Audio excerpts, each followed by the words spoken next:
ఇప్పుడు మేనిఫెస్టోలు లేకపోతే మీరు ఇందాక చెప్పిన దాంట్లో ఈ బలమైన ఈ సామాజిక వర్గాల మధ్య ఓటు పక్కాగా ట్రాన్స్ఫర్ అయింది.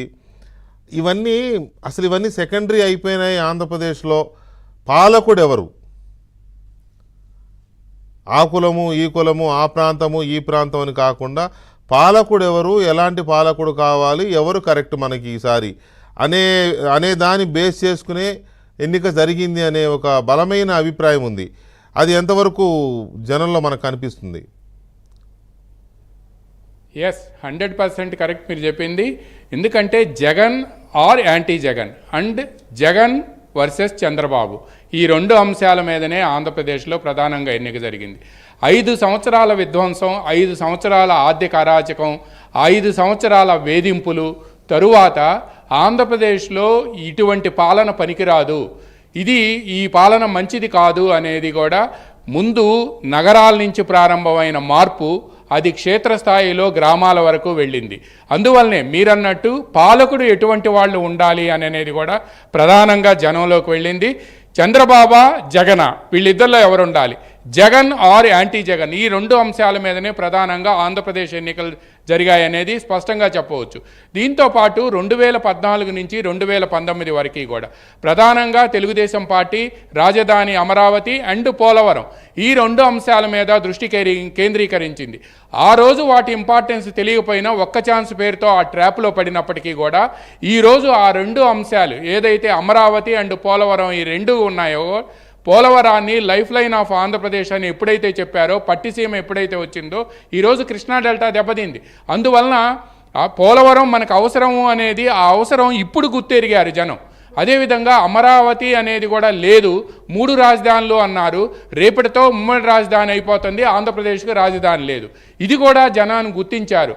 అందువల్లనే అరాచకాలు, అప్పులు, అదేవిధంగా వేధింపులు వీటన్నిటి నుంచి కూడా విధ్వంసం నుంచి బయటికి రావాలి అంటే ఇటువంటి పాలన మనకు అవసరం లేదు అనే భావన స్పష్టంగా అర్థమవుతుంది. మీరన్నట్టు మనం బయటికి చెప్పకూడదు, కానీ ఫ్లడ్ లాగా వచ్చి పడుతున్న ఇప్పుడు ఎగ్జిట్ పోల్స్లో కూడా ఆ విషయం స్పష్టంగా మనకు తెలుస్తూనే ఉంది. మరికొద్దిసేపట్లో కూడా ఏబిఎన్ వ్యూవర్స్కి అది తెలుస్తుంది. అయితే వెంకటకృష్ణ, ఇక్కడ మనం ఒక విషయాన్ని గమనించాలి, ఆంధ్రప్రదేశ్ భవిష్యత్తులో ఎలా ఉండాలి, అందుకోసమే బయట నుంచి వచ్చి కూడా ఇక్కడ ఓటు వేశారు అనేది కూడా పోలింగ్ రోజే స్పష్టంగా అర్థమైంది. ఎన్నడూ లేని విధంగా సంక్రాంతికి దసరాకి ఆంధ్రప్రదేశ్కి తరలి వస్తారు బయట ఉన్న వాళ్ళు కూడా. ఎందుకంటే కుటుంబ సభ్యులతో పాటు పల్లెల్లో కూడా మన పల్లెసీమలు ఎలా ఉన్నాయి అనేది చూద్దాము అని.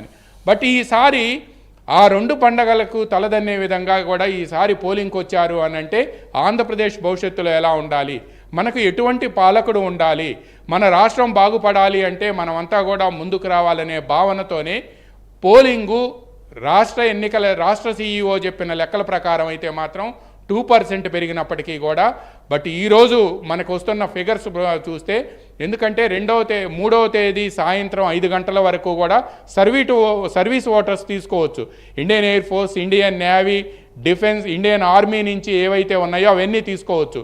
వీటితో కలుపుకుంటే దాదాపుగా 3% ఆఫ్ పోల్ పర్సెంటేజ్ పెరిగింది అంటే కూడా ఆంధ్రప్రదేశ్లో ప్రస్తుతం ఉన్న అధికార పార్టీపై ఎంత అసంతృప్తి ఉంది అనేది కూడా మనకు స్పష్టంగా అర్థమవుతుంది. మీరన్నట్టు ఆంధ్రప్రదేశ్ పాలనలో ఎవరుండాలి, పీఠం మీద ఎవరుండాలి, కింద ఎవరుండాలి అనేది కూడా జనం డిసైడ్ అయ్యే, అందువల్లనే పోల్ పర్సెంటేజ్ పెరిగింది. నేను last but not least polling రోజు 16 పోలింగ్ బూతులకు తిరిగితే ఒక యువతి పూణే నుంచి వచ్చి 16,000 రూపాయల టికెట్ కొని ఇక్కడికి వచ్చి ఓటేసిందంటే, బయట నుంచి రాష్ట్రాన్ని చూస్తే బాధేస్తుంది అని చెప్పి ఆ యువత వ్యాఖ్యానించిందంటే పరిస్థితి ఎలా ఉందో ఊహించుకోవచ్చు. పాలకుడిగా మనకి ఎవరు ఉండాలి, మన రాష్ట్రం ఎలా ఉండాలనే భావన ప్రజల్లోకి బలంగా వెళ్ళింది అనేది కూడా మనం స్పష్టంగా చెప్పవచ్చు. వీకే right, thank you very much Ramarao updates ఇచ్చినందుకు. అలాగే శ్రీహరి, నవీన్ అండ్ కృష్ణ నలుగురికి థ్యాంక్స్.